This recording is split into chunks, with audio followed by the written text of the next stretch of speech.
If you look at the history of the world, you will notice many good changes that have taken place. A few examples: the wheel has been very convenient on multiple levels. Hygiene products have done wonders for those looking for a job or a date.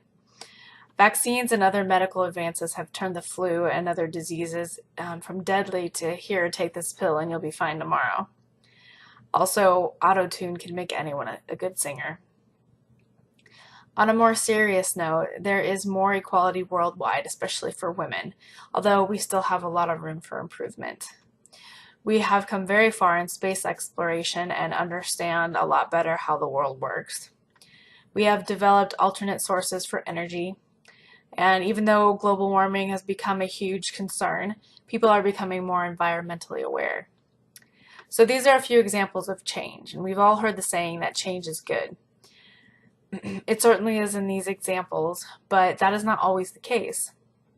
One thing that has been changing drastically in this country and worldwide is family values. Marriage and family priorities seem to be significantly decreasing. There are several things that threaten the integrity of the family, but one thing that I want to talk about specifically is cohabitation, or living with a significant other who you are not married to. Young people say that living together is a good trial run for marriage. However, this is an idea that has been shot down by research. According to an article by Glenn T. Stanton summarizing research done on the subject, over 50% of cohabiting unions in the United States, whether or not they are eventually legalized by marriage, end by separation within 5 years, compared to roughly 20% of marriages with no history of cohabitation. The research also indicates that there's a strong correlation to divorce, domestic violence, infidelity, depression, and among other social problems. Stanton also explains that living with more than one partner at different times, or serial cohabitation, increases one's likelihood of relational difficulty and later divorce, even higher than the very high levels of those who cohabit only once. So these are some examples of problems within the relationship, but there are also social issues linked to cohabitation. Stanton's summary states that children living with cohabiting parents are significantly more likely to be living in poverty. Additionally, cohabiting parents are also less likely to have high school diploma or GED, even 10% less likely than single mothers.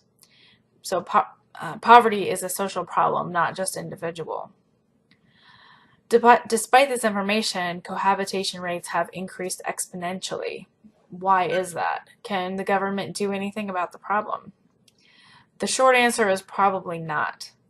Laws have changed and are continuing to change to protect equal opportunity housing laws. In other words, it is illegal to deny housing to any qualified person based on sexual orientation or marital status.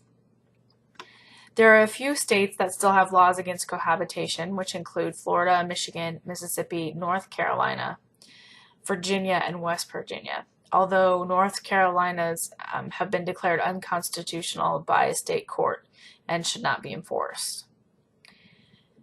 So there have been a few instances in the last 15 years or so, and people have attempted to enforce the anti-cohabitation laws, but states have overturned them.